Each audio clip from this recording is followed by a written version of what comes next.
Ажиотаж вокруг игровых автоматов понятен. Не каждый день эти дети могут поиграть от души. Саид Рахман мечтает стать гонщиком, поэтому любимую игру он выбрал сразу.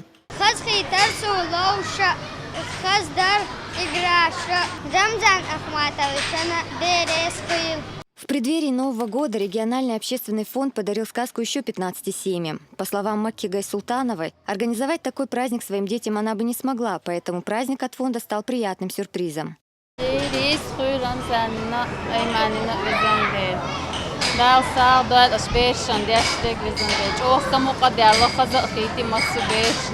Наигравшись от души, ребята отправились в ресторан. Позже в здании общественного фонда малышам вручили подарки. Это игрушки, сладости, теплая одежда и обувь.